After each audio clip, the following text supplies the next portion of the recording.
Sige, punta na po tayo sa inyong mga katanungan, inyong mga reaksyon. Mag-likes po kayo, 1,100 tayo, 430 lang po ang nagla-likes. Ibig sabihin pala, Doc Buzz, kung hindi na nakawin ni Boses ng Bayan page ang video mo, wala siyang content sa channel niya, natuturan talaga siya na bongga. Hindi, may iba rin po siyang ginagamit eh. May iba rin pong mga video siyang ginagamit. Ay salamat, nakabalik din. Legacy yan ni Bonggang Bongbong ang kininang gusali at poste dito sa Davao City na kanya Doc Buds, kapal talaga ng sentido ng pagmumuka. Yung ang pinatayo ng di ba, ng China na tulay, ano na nga tulay yun? Kita nyo naman. Hindi nga nila inimbita yung China nung nagpunta sila ron. Unusual ay hindi pangkaraniwan, suspicious ay kaduda-duda naman. Ang problema po, Ma'am Lynn, di ba ganyan yung pananaw natin? Unusual, hindi pangkaraniwan. Pero wala palang salitang unusual sa bangko. Wala po palang salitang unusual sa AMLAC. So, ibig sabihin, nag-imbento po sila ng salita. Kumbaga, hindi po nila ginagamit yung ganyan. Yung AMLAC, hindi po gumagamit ng unusual na salita. Dapat suspicious. Kumbaga, ano ngayon kung, anong ibig sabihin ng unusual? Wala po talagang terminong ganyan sa AMLAC. Kung walang termino, so intriga lang po ang habol, nang-intriga lang po sila Chua. Okay. Tuda ko sa pagbawas nila sa mga minority senators, baka biglang bumulaga ang charter change dahil konti na lang ang tutol sa Senado, baka diversion lang yung impeachment. Charter change, lagi naman po nilang tinatry yan. Pero lagi rin po natin tututulan yan. Eventually po kasi, pag charter change, botohan din po yan eh. Magbobotohan din tayo dyan. Boss Badong, ang pinagtatakahan ko lang ay bakit naghanap pa sila ng witness na iimbestigahan sa Ghost Project samantalang meron ng 18 soldiers na willing magsalita. Actually, wala na silang hinahanap na, hindi naman sila naghanap na witness eh. Wala nga silang balak mag-investigate. May narinig na ba kay Tulfo na sa ganitong petsa, walang binibigay na petsa. Anong naghanap ng witness? Wala po silang balak mag-imbestiga. Yun po ang katotohanan. Kasi kung may balak sila, nagbigay na sila ng petsa. Kung yung ginagawa nila kay BP Sara, gawin nila sa lahat ng public official, lahat ng politiko matutuwa. Lahat ng politiko, matutuwa pa ang taong bayan dahil lahat sila, bakit si Duterte lang? Alam niyo po, wala na pong mangyari sa atin, panay-imbestigasyon na lang kung lahat ng politiko. Ano po pang magagawa natin? Ang dapat ginagawa, tigilan na po yung ganyan. Badong, yung Pax Silica, may security threat ba yan sa mga bansa na hindi alay ng Amerika? Actually, hindi ko po alam. kasi sinerch ko yan di ba? Ang Pax Silica, parang alyansa ng mga bansa yan na laban, hindi naman nila direkta sinabi, para magsama-sama sila para protektahan yung mula sa raw materials hanggang sa pagkakaroon ng mga microchips na kinalaman po sa computer. Dahil nga napaka-dominant po ng China pagdating po sa kontrolado nila yung microchips mula sa raw materials hanggang sa mga paggawaan ng microchips. Yan in fact yung microchips, yan in fact yung interest ng Taiwan, ng US sa Taiwan. Para Hindi po pupunta yung isang bansa. Hindi po pupunta, makikialam po to the point na mag-i-stir ng digmaan yung US nang wala siyang pakinabang. Kahit po diyan po sa Middle East, wala bang pakinabang ng US diyan? Gusto niyang kontrolin yung supply ng langis, di ba?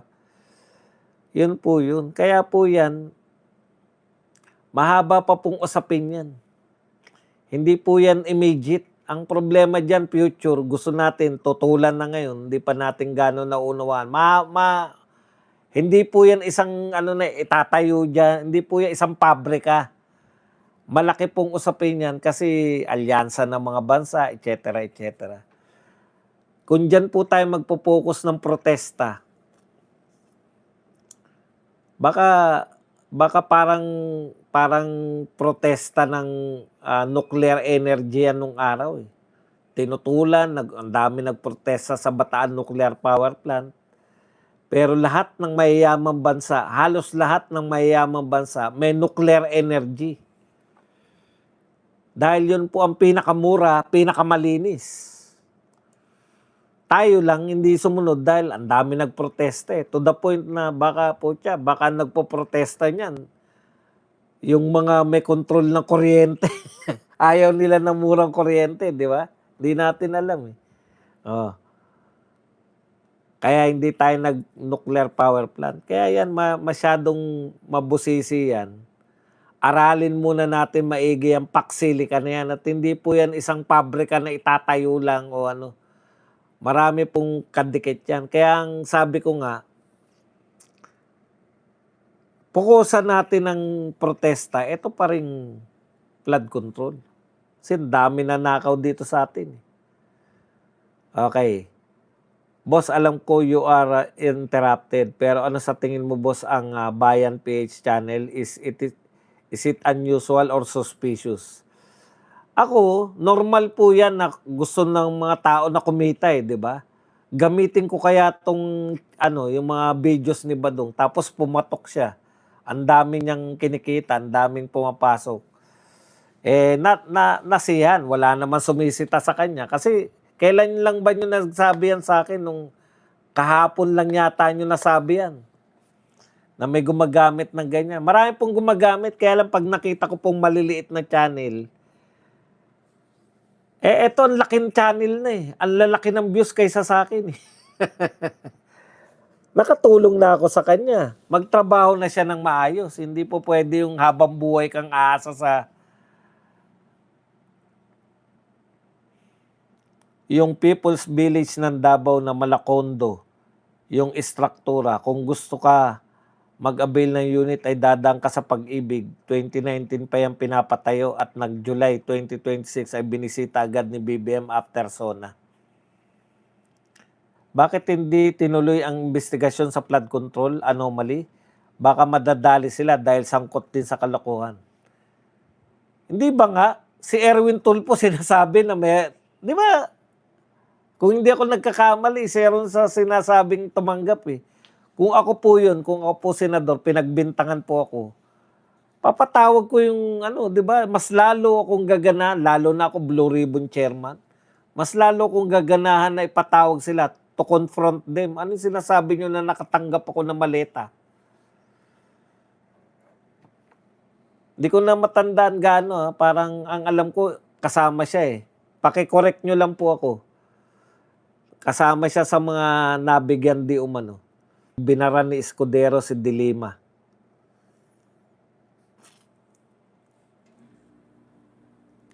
Palusutin po sila Gusto nila ilusot. Wala rin naman, ewan ko. Meron kasi silang cordon sanitary.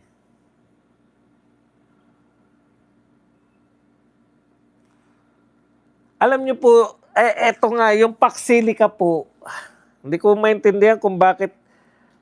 Kasi, tignan natin para malinaw lang po tayo konti. Kasi iba po yung pagkaunawa ko sa Paxilica At iba rin po yung pagkaunawa ng mga tao.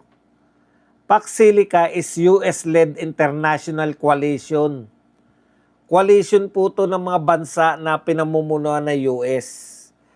So, hindi po siya pabrika. Kasi laging ganun, no? Kinakailangan, hindi, to secure global supply chains for semiconductor, artificial intelligence, infrastructure, and critical mineral, aiming to counter China's dominance in tech manufacturing. In the Philippines, it involves plans for massive 1,619-hectare technology hub in New Clark City. Oh, yan po yun. So magtatayo sila. So coalition po yan, US-led coalition ng mga bansa to counter China, yung dominance nila sa AI, pati po sa mga chips, artificial intelligence at semiconductor. Okay. So ang unang proyekto nila dito, di umano, ay 4,000 hectares o 1,619 acres industrial.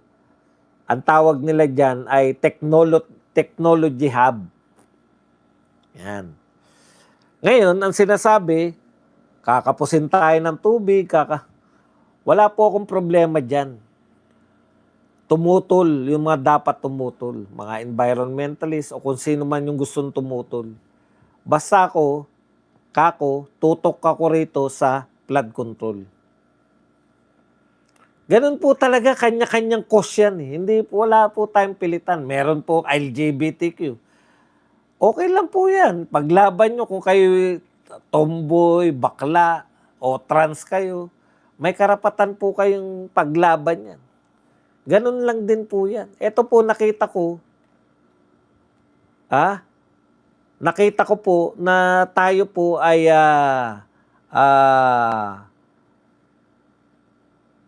sa tingin ko, mas importante na ang ipipicture ko rito sa channel ko ay yung laban natin sa flood control. Pero kung nakita ko na po na malala po epekto niya, bakit hindi natin papatulan yan? Ngayon po, wala pa po na itatayong poste. Balak pa lang po yan. Okay? Mahirap po yung sabi ko nga, huli na ako, huli na lang ako. Expense.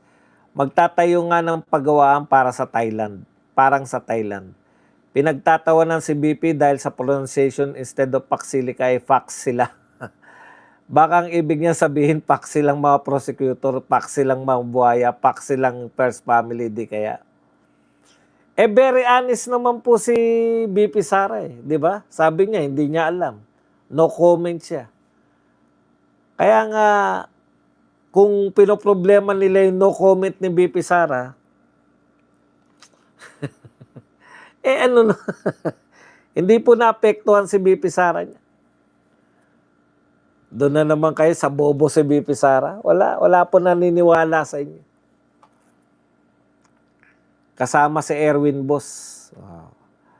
Badong, kung matuloy ang Paxilica, kawawa yung mga farmers, tapos kapos na tayo sa supply ng bigas, anong mangyayari? Hindi po ako manghuhula. Alam niyo ba ibig sabihin? Nag-iimbita po tayo ng mga foreign investors dito sa Pilipinas. Ayan po, mag-i-invest po rito, magtatayo ng pabrika. Pag nagtayo ng pabrika, may mga mahahire na manggagawa. Hindi po ba? Tignan po muna natin, hindi po tayo po pwedeng environmental kagad. Kung maubusan ng tubig at pinag-uusapan po dyan mga technology. Saluhin nila yung tubig ng ulan. Napakadali. Kung yan lang po yung problema nyo, yung maubusan ng tubig, yan lang yung problema dyan. Baka sa ibang bansa, maubusan ng tubig kasi hindi naman nag-uulan dun Dito sa Pilipinas, kung tubig lang po ang problema, saluhin lang po nila yung ulan. Hindi na sila problema. Pero yun yung pinag-uusapan dyan, artificial intelligence. Napakatalino po. Di nag-comment si Sarah dahil naiwas siya. Pwede rin naman pong hindi alam eh. Dito kasi sa atin na ano sa atin eh, yung contest lagi ng mga patalinuhan eh. Si BP Sara po, si Tatay Digong, henyo na nga turing natin sa politika eh. Pero sa tingin nyo ba, alam ni Tatay Digong ang lahat? Maring hindi niya po naisip yung paksilikan na yan. Maring sa panahon niya po, baka kakampi natin ng US, kaibigan naman natin ng US eh. Di naman po tayo dapat maging anti-US. Pangit ba yan sa tingin ninyo? Ano ba kinapangit yan dahil na maubusan ng tubig? Pucha, yung nuclear energy nga eh, ang mga sinasabi doon. Paano pag nagkalindol? O di magugunaw ng Pilipinas? Tayo naman, ayaw natin. Yung pala lahat ng bansang mayayaman may nuclear energy.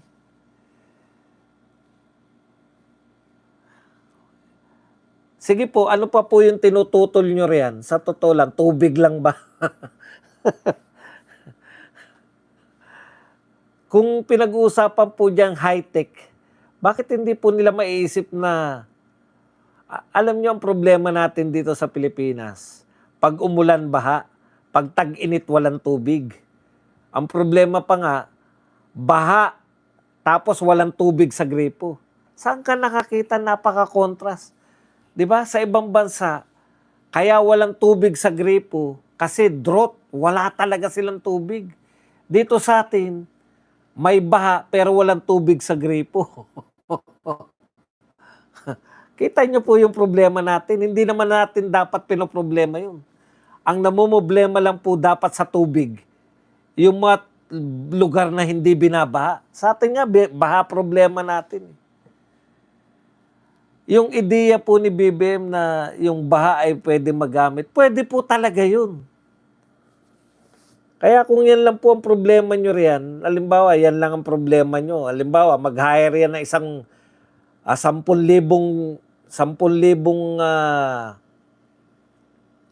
manggagawa. Ang problema nyo lang, tubig. Madali po solusyonan. Saluhin nila lahat ng bahay, divert sa Paksilika. Pwede. Sa tingin nyo ba problema yun? Dali lang po talaga nun. Kung yung mga bansa nga po na walang malinis na tubig, 'di ba? Ang ginagawa nila yung tubig dagat. Anong tawag doon? Desalinate nila. Tinatanggalan nila na asin. Boss B, sunod na erase. Kaya ako hindi ko masyadong pinapatulan yan eh. Kasi hindi natin talaga alam kung anong epekto niyan eh. Alamin mo muna kung ano epekto. Siyempre, hindi nawawala ng tubig ang Pilipinas, nawawala lang ang tubig sa pananakot ng water companies para makapagtaas sila ng singil. O naalala nyo ng panahon ni Tatay Digong, di ba, pawala-wala tubig? Minura niya lang yung mga yan, di na nawalan ng tubig, di ba?